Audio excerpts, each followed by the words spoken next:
Let's talk about the Minnesota Timberwolves taking on the Los Angeles Clippers. We're head to head on this one as well, Michael. Tell me why you're on the Clips minus 6.5. So the Minnesota Timberwolves have been a match of nightmare for the Clippers for this season. Really, Yep. just like the double big has given the Clippers fits. Obviously, that's not going to be present without Karl Anthony Towns. I do think we're going to have Rudy Gobert back. Is that correct? He's been upgraded to questionable. I'll talk about kind of the implications of the number in a second, but my thought is that there is a very strong possibility that he plays. Yeah, I was moving with this priced in. I do think if you're going to try and beat Gobert on a pick and roll, you have potentially the best pick and roll player ever in James Harden doing it on the other side. I don't know if that's an inflammatory comment on buckets, but I just think Kawhi and Paul George, they're both going to be active. They both missed last game because of the brutal schedule spot going off of a back-to-back to that afternoon LA game. There was 19 hours between games in a back-to-back. We have seen it in the NBA. We saw, I think, tonight with the Celtics or even with the Nuggets. Teams are not throwing in the towel since the Nets did that rest everybody thing except for play Bridges one quarter and they got fined like $500,000. The teams aren't giving the middle finger to the league, and they're not doing this rest everybody in tough situations. That was the lone exception where it's like, okay, we actually understand because the 19-hour turnaround in the back-to-back to an afternoon game is brutal, and you have two injury-prone players.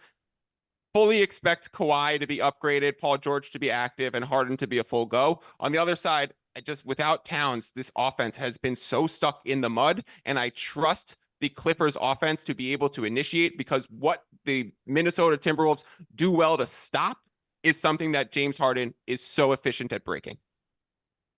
Okay, so let's talk. We got to kind of work through this. All right, so first off, here's what I'll say. Um, I've got this power rated with the Clippers on a 3 and 4 and Timberwolves with a 1 day rest, normal rest for them. I've got this Clippers -1. So that's for full season, and I haven't done the downgrade on Towns yet. I can't downgrade them like Karl Anthony Towns is not worth 5.5 points to Minnesota Timberwolves. He's been great this season. He's having a really great season. Like people don't realize, like Amazing. go look at what he's done. Like he's been awesome, and he really has fought defensively, but he's not worth 5.5. Like that's an Embiid number. Okay, like 2, 3, somewhere in there, fine, no problem. I think it's probably a little heavy. I'd probably put 2.5 ballpark. I'd have to check some of the numbers, but I'd probably put 2.5. Can't get there. Okay, so maybe this is built off of Towns and Gobert. Okay. Gobert's been upgraded to questionable. Have a hard time. Kawhi is still questionable. PG is still questionable. I think they'll play. I think they took the game off the other day, and I think they're going to play in this one. It's an important one for them to try and catch up ground. I think they're targeting it smartly. They are at home. That matters. But the Clippers have also they've gone 8-7 straight up in the last 15 games. Like they just aren't playing as well. I'm not overreacting as much because two things. One, I care much more about how you play in December and January. That's how if I'm grading you, like that stuff matters a lot more. I can downgrade you based off of how you're playing right now in a short term, but my full power rating on you is going to be much higher. Two, sometimes teams just like have stretches. Like good teams have stretches where they struggle. That's happened with everybody. I was going to say except Boston, but they just lost back-to-back games.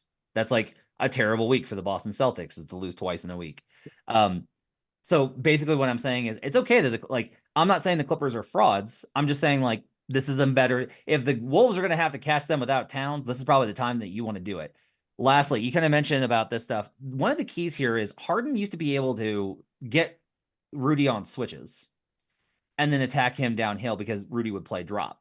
That happens so often that versus Houston, they started like Rudy learned how to play up and contain a little bit more in space.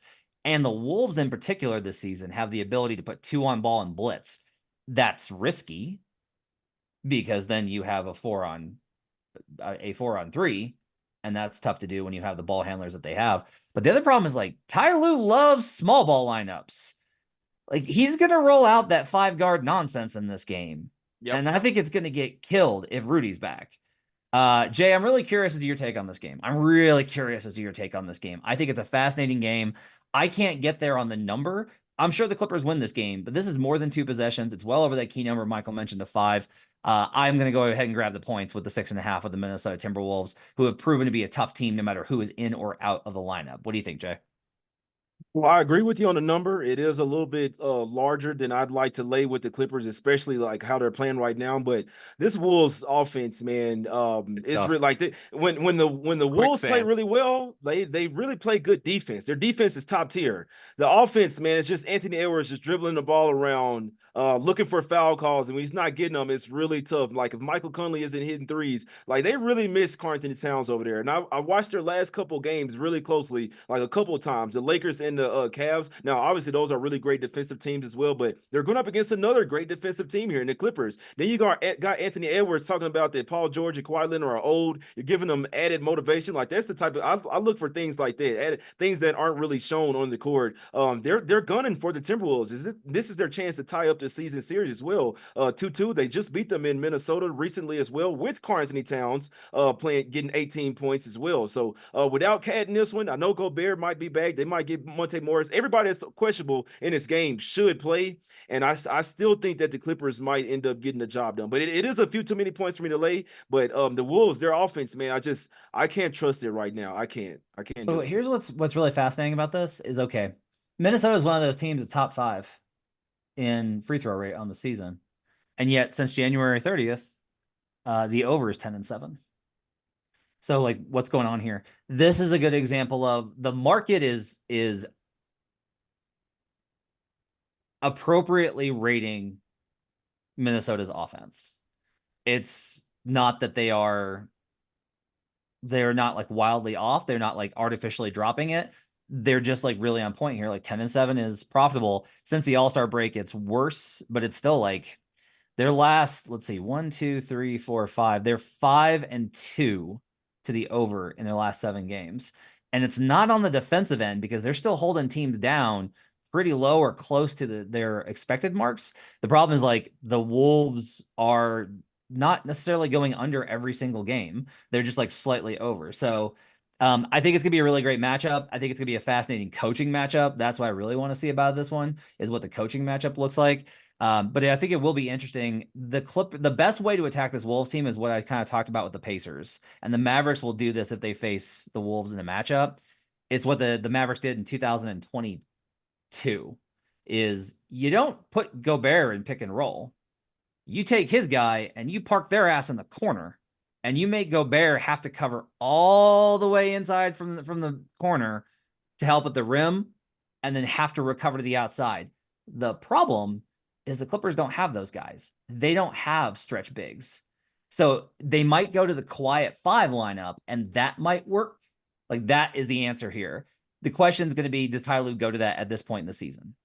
At this point in the season, with the guys banged up, does he go to that? That's how they can win a series versus the Wolves, but they're gonna have, like that's gonna have to be the mechanism they go to because a lot of their alternatives I think are really gonna struggle.